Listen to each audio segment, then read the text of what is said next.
And you remember the rod. You remember how the shepherd used the rod to keep the sheep in line? That was a physical rod. Now we have the spiritual language meaning of a physical rod. The physical rod was people's talk. And the shepherd would pat the tummy of the sheep. But this is a spiritual meaning now. You can't see this rod, but it keeps me, just as it kept the sheep in line, it keeps me in line. For this is the rod of truth. And this rod of truth in my consciousness prevents me from getting lost like sheep or taking the wrong path. And then there's the staff. You remember the staff? The shepherd used it to sit on when he was tired, to hold himself up, to support himself. Well, my shepherd's staff, in spirit language, is what I use to hold me up. I rest inside my own being in spirit. Spirit becomes my staff. It supports me just like the shepherd is supported by his staff of wood. And so I have the rod of truth within me and the staff of spirit within me. And like it says here in the poem, thy rod and thy staff, they comfort me. The rod of truth, the staff of spirit, they comfort me. That's the truth and the spirit from within my own being. And this is the real food. This is the spiritual food. It leads me, it guides me, protects me, teaches me, opens my eyes in such a special way that I can see the real beautiful universe around me. I can see the life that is here without any ending to it, without any sickness to it, instead of the silly false pictures that other people see, because they have no rod of truth. They have no staff of spirit. They have, but they don't know they have it.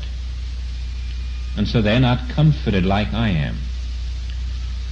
But I, knowing these things, I am never disturbed by what appears outside, because I know that truth and spirit are within me, and they are real, and they are good forever. And anything that appears out there bad, my rod and my staff of truth and spirit in my consciousness will change those bad things and make them appear good, if I will quietly turn within, silently know the truth inside my consciousness, and let my rod of truth and my staff of spirit open my inner eye with knowledge, so that I can see inside what a really wonderful universe and perfect universe this really is.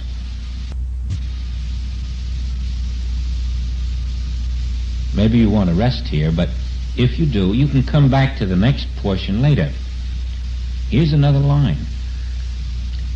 Thou preparest a table before me in the midst of mine enemies. Thou preparest a table before me in the presence of mine enemies, not the midst, in the presence of mine enemies. Now, who are my enemies? That's right, I have none. Oh, if I believed everything I saw outside there, I might think that I had a few enemies. But I know better than that. What is an enemy? It is a concept. How can a concept hurt me? A concept can never have any power. You take somebody who's sick, you know that's a concept. You take somebody who's angry, that's a concept too. And so if there's somebody out there who's angry or jealous or greedy, they're only concepts. So the people out there can never be my enemies. And anyway, I have a wonderful secret. Thou, my inner shepherd, my divine consciousness, preparest a table before me in the presence of mine enemies. Now, what is that table? Well, you eat off a table, don't you? That's where the food is, right on the table. This table you can't see, and you can't see the food either. But your consciousness has put a table out there, an invisible table with invisible food. And it's always right there. Even though the human eye looks out and sees enemies, there is true food. Invisible food on an invisible table, and that's truth again. Right on that table that you cannot see with your human eyes, there is your rod of truth and your staff of spirit. And when you look out from your consciousness, you will find that they are there.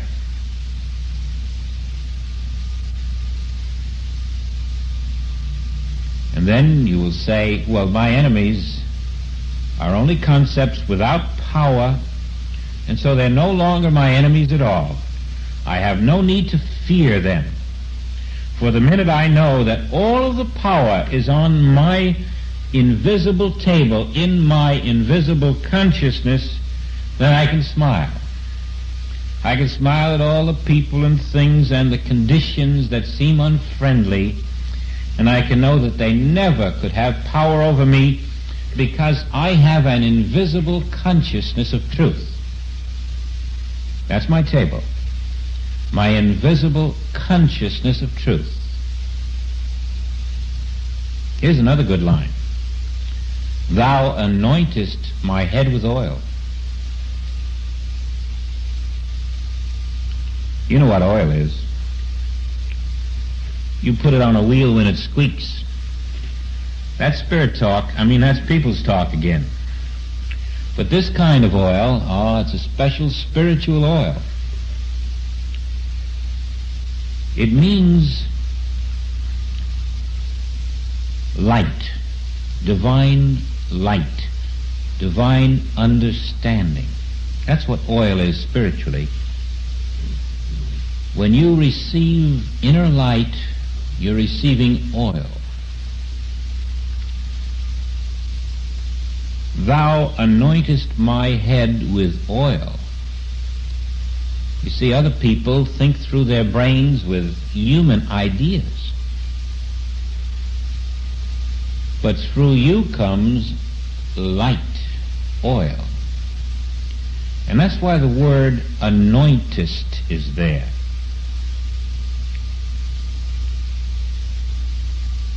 To anoint is to moisten or apply something wet to something else. But when you anoint in spiritual language, it's usually because God within, a very sacred moment when God within brings you the real secret truth. And that secret truth being presented inside you is called the anointing. There's a little more meaning to it. For instance, when you receive the truth of the Christ, and you are told from within that you are the child of God, you are being anointed, chosen, very specially chosen.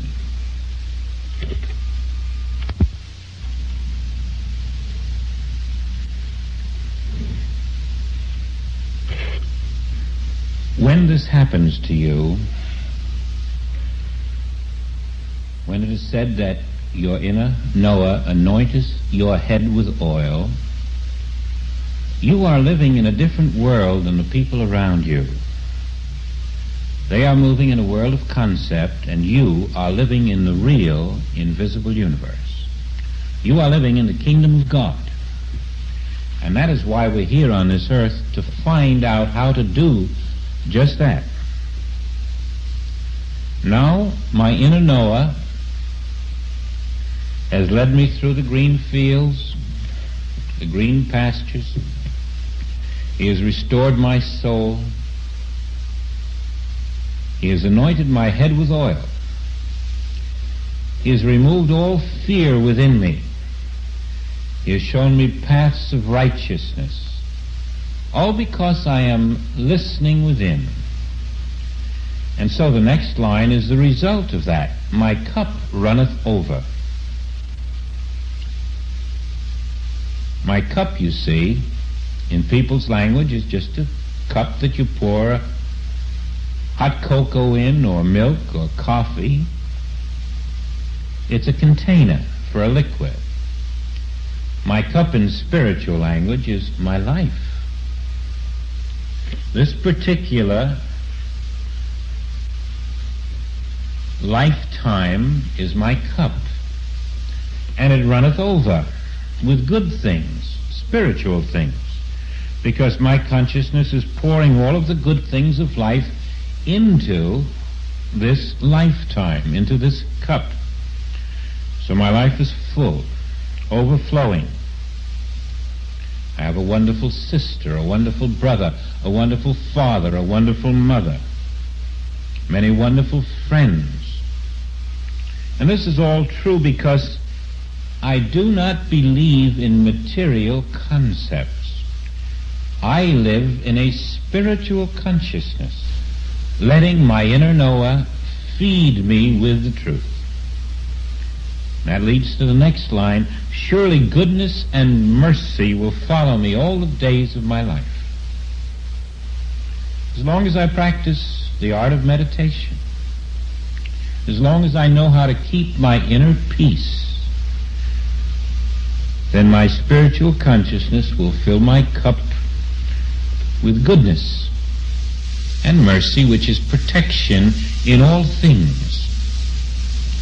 And I will dwell in the house of the Lord forever.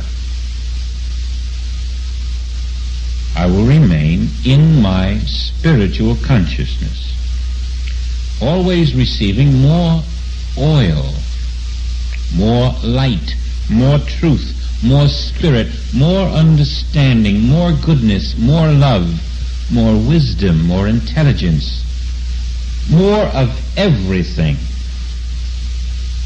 And always finding how wonderful life really is when you live in the spirit of your own being. And that life is forever and ever and ever. And so now we have finished the 23rd Psalm, which began with, "The Lord is my shepherd." And we know the spiritual meaning of it. I want you to know that I do want to answer the questions that you may have from time to time. For instance, Jim, I recall a question of yours. What's the difference between spiritual consciousness and healing consciousness? Well, it's like you take a package of lifesavers. There's a pink one and a white one and a blue one and a green one. They're all lifesavers, but one is one color and one is another. The heading, the category, lifesavers, applies to all of them. Now that's what spiritual consciousness, that's the whole thing. Now there are different kinds of spiritual consciousness, And one of those is the healing consciousness. You can have the healing consciousness, but you don't have the whole spiritual consciousness. Now, if you have the whole spiritual consciousness, you'll also have the healing consciousness. Just like if you have a pack of lifesavers, you'll have all of the colors of the individual lifesavers. But if you only had one lifesaver, pink one, you wouldn't have all of the rest. So get the spiritual consciousness. If you get it, you will have the healing consciousness, and it will work this way. When you have the spiritual consciousness, you are looking at the world with the knowledge that all this world consists of is concepts which are things of matter, physical concepts. And you are looking at them with the knowledge that there is something higher and deeper behind them called spirit, which is invisible. You have a spiritual consciousness which tells you that behind matter is the invisible spirit. Now, when you live in that consciousness and have a spiritual consciousness, something will come along like some kind of a cold or a condition that's considered to be sickness, and just knowing that all is spirit will give you a knowledge that will make you heal faster than ordinary people. Someday you might find that you'll use that knowledge to help heal other people too. Now, because you have a spiritual consciousness, you have the healing consciousness. And because you have a spiritual consciousness, you'll have the love consciousness, the beauty consciousness, the music consciousness, the harmony consciousness, the wisdom consciousness. These are all different kinds of spiritual consciousness. They're all different lifesavers in the one big package of lifesavers. You see the difference? Now, there are many, many, many wonderful things inside the spiritual consciousness. So you just work on the overall, the spiritual consciousness, which means the consciousness that spirit, invisible, is the substance behind everything, and it's always perfect because it's always God. And then everything connected with the spiritual consciousness, such as the love consciousness, the music consciousness, the healing consciousness, the wholeness consciousness, the harmony, all of this will become the fullness of your consciousness. Your cup will be overflowing, running over with every quality in the spiritual consciousness. See that?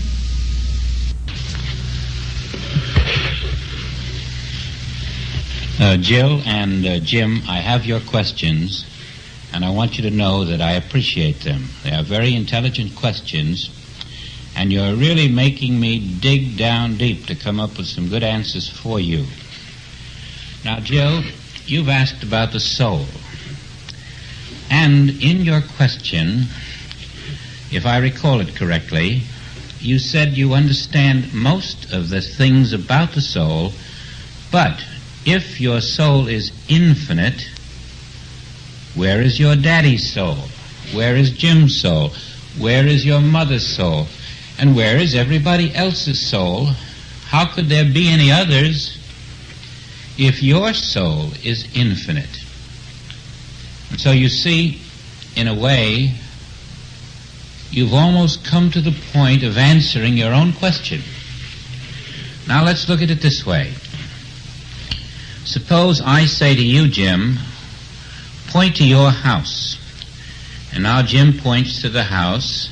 And now I say to your daddy, now you point to the house, Will. And so you point to the same house. And now I say to your mommy, you point to your house. And your mommy points to the very same house that Jim did and your daddy did. And now I say to you, Jill, where do you live? And you say, I live in the same house they live in. Well, there you are. There's 4 people. How could they all have the same house? Well, why couldn't they? They all live in one house. Now, why couldn't 4 people all have the same soul? And if the soul is infinite, why couldn't everybody on earth have the same soul so that we all live in one infinite house called the soul?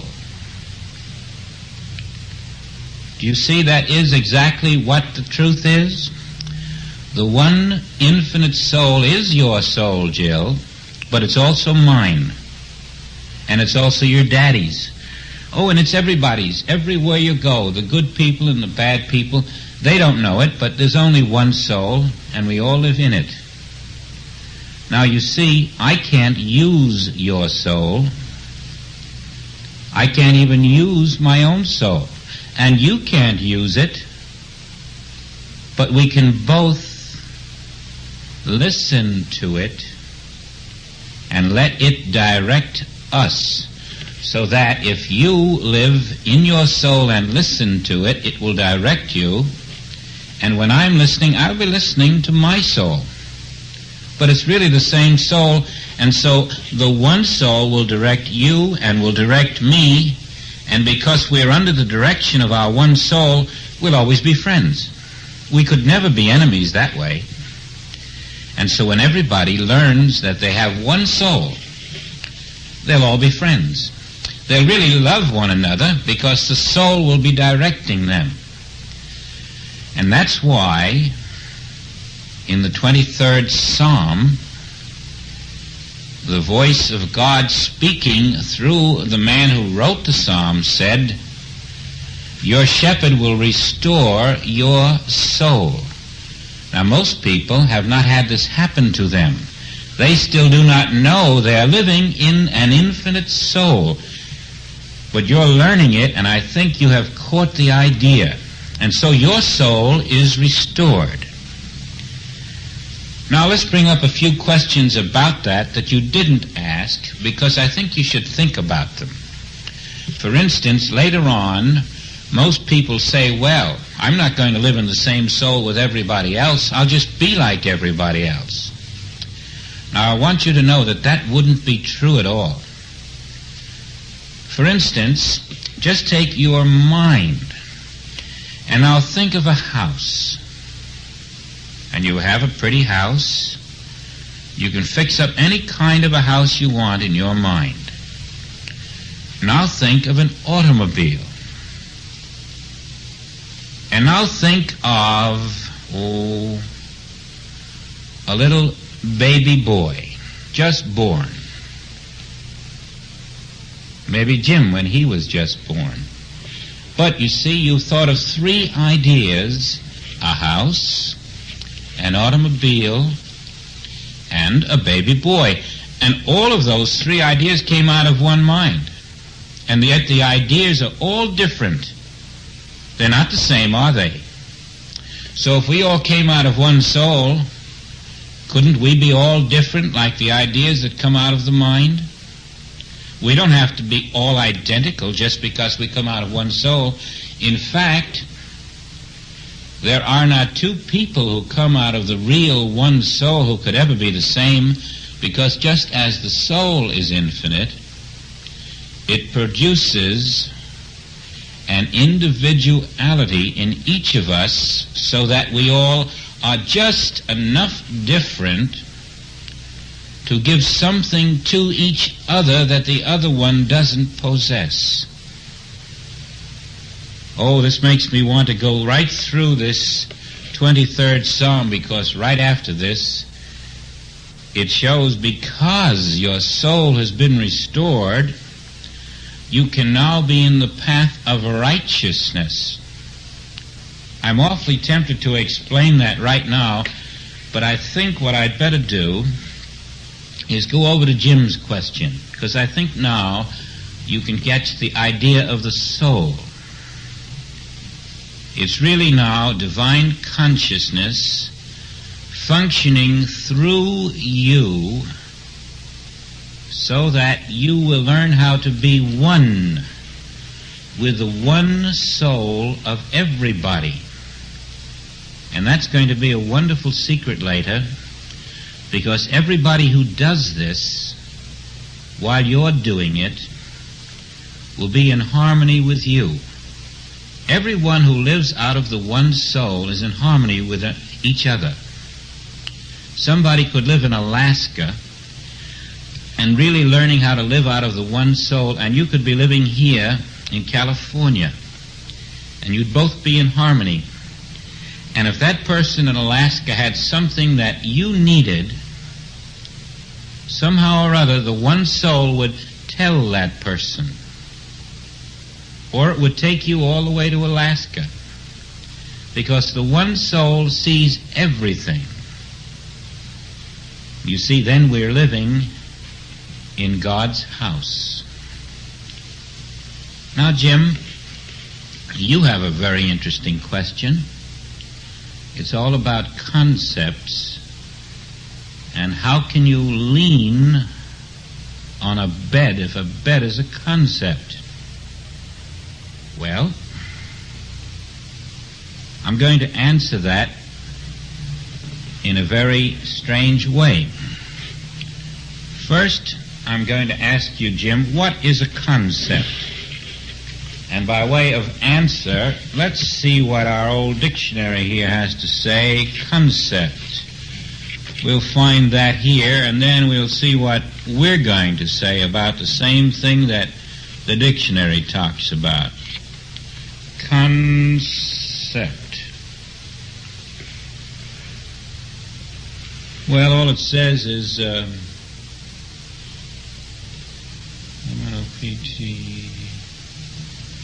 an abstract general notion or idea. An abstract general notion or idea. Well, I guess we have to look up the word abstract, don't we? All right, let's do that. Abstract.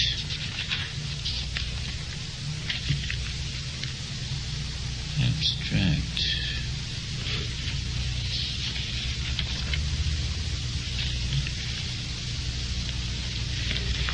Well, abstract, it says, is considered apart from the concrete, from the material.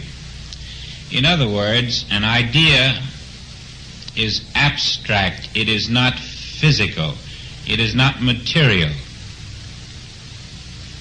And a concept or idea is not a physical thing, but rather an abstract idea, which is apart from the physical.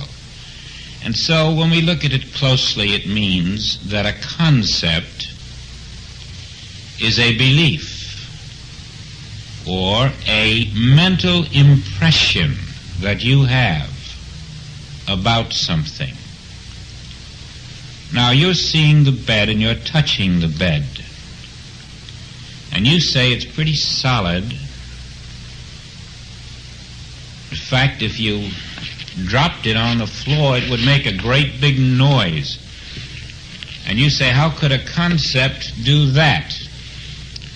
But the dictionary says that a concept is not material, and you are learning in spiritual living that all material is concept or abstract or belief or impression. And now we have to clarify, how can this be?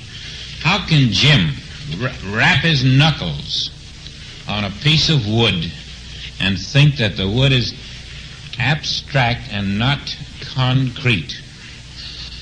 Well, let's take an in-between step and look at science. Now, science says that if you were able to look at the wood or the metal that makes up your bed, and if you could see it with X-ray eyes instead of human eyes, you would see that it isn't steel or wood or any other kind of metal at all. is just little itsy-bitsy, tiny, invisible to your human eyes, particles, little bits of light, atoms. And they're moving fast like a propeller. So fast, millions of turns in 1 second. So that, they're faster than a bullet, and you can't see a bullet when it's moving through the air. And so you do not see these little moving atoms that are moving around in a fast circle. And they move so fast that they create an impression in your mind. And the impression that these atoms create in your mind is that of something that is in front of you which is hard and solid. But that's because you can't really see inside that substance to see the light atoms that are moving around fast. If you could, you would see that the wood of your bed or the metal or the springs of the mattress are all made of invisible light moving so fast that it appears to be solid. But that's your eyes. Now you hit it with your hand and it hurts you. But again, if you could see the invisible atoms moving through that wood, you would realize that all you're hitting are invisible atoms. Why does it hurt? That's the secret. Because your hand is also a concept. It's made of invisible atoms, but the atoms of your hand are made of different atoms than the atoms of the wood of the bed. And the atoms of our body, all throughout our body, we have different kinds of atoms, different kinds of minerals. The atoms of your teeth are different than the atoms of your eyes. And the atoms of your bone are different than the atoms of your bloodstream. And all of these different atoms are small, invisible particles of light moving so fast that you do not know they are there, and you call them my ear, my eye, my nose, my head, my mouth, my body. But it's only your impression about the invisible atoms. And that's why it's called a conceptual body. Now you have a conceptual body, and all it can know is concepts. Because you have conceptual eyes and conceptual hands, conceptual ears. And so when you look at anything, you form a concept about it with your eyes. And when you touch something, you form a concept about it with your fingers. Actually, it isn't your fingers that forms the concept or your eyes, but your fingers tell your brain what they have felt, and your eyes tell your brain what they have seen, and your ears tell your brain what they have heard. And these are the concepts that you send to the brain. And now when you touch the bed, your conceptual hand is touching the conceptual wood. And you're forming a concept about it, and your brain forms that concept in you. You remember when you said the boy fell on the pavement, and you said it's only a concept falling on a concept? Well, that's the same thing here. It's Jim, a concept, forming a concept about something else called a bed. But Jim is really divine consciousness. The Jim who touched the bed isn't consciousness. That Jim is conceptual Jim. And so you don't want to be fooled by the things around you. Know that they are concepts. They may be solid concepts or liquid concepts or gas concepts or fire concepts, but they're all concepts of the human mind. And yes, you can lean on them, but later you'll find they're not very dependable, too. There are better things to lean on. And so later, in your study of this very same 23rd Psalm, you remember the staff that the shepherd leans upon. Well, when spiritual living comes in, when we get away from people's talk into spirit talk, the staff that we lean on is not going to be made of wood, because that's not very dependable. Some of them break. We're going to lean on a staff made of truth, and that isn't wood or steel or iron, but you'll depend on it, and it will do always what you want it to do. It's reliable. But we'll get to that later. Now, I'm not too sure that I've given you the full answer on this. There's a lot more to say, but I think if you dwell upon this a little bit, you'll see that anything you think of with the human mind is a belief or a concept of that mind. And you know something? Your mind can only form a concept of the bed because the bed is too big to come into your head to enter your brain. How could you get a bed inside of your head? So what happens is that your brain sends out your eye and your ear and your fingers and your kneecaps and all of your body to get an idea about that bed, and all of these ideas come into the brain where it forms the idea that it calls bed.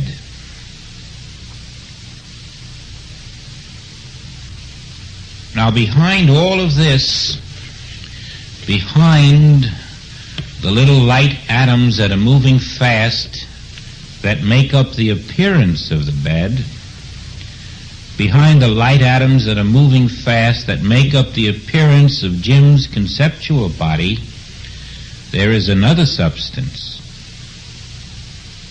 That's the real Jim. And it's the real bed. But you can't sleep on that bed, and the real Jim doesn't even go to sleep. The real Jim is pure, invisible spirit. And that's why the real Jim is always living and can never die and never gets older and never gets sick and is always perfect, because the real Jim is the spirit or divine consciousness. And that's not a concept. That's the real.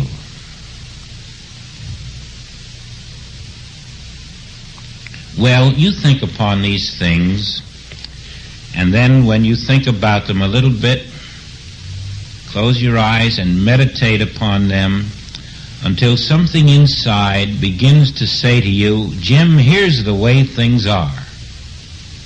And then you listen carefully to this voice or intelligence inside you, and it will teach you from inside. Jill might do the same about the soul. And then as you get ideas, you'll begin to find that because you're asking questions, your own soul is going to give you the answers. This is how it works. So you keep asking questions, and if you send them to me on a tape, I will dwell in meditation upon them, and then I will tell you what I have heard inside, and that way we'll keep comparing ideas, and we'll help each other. So long for now.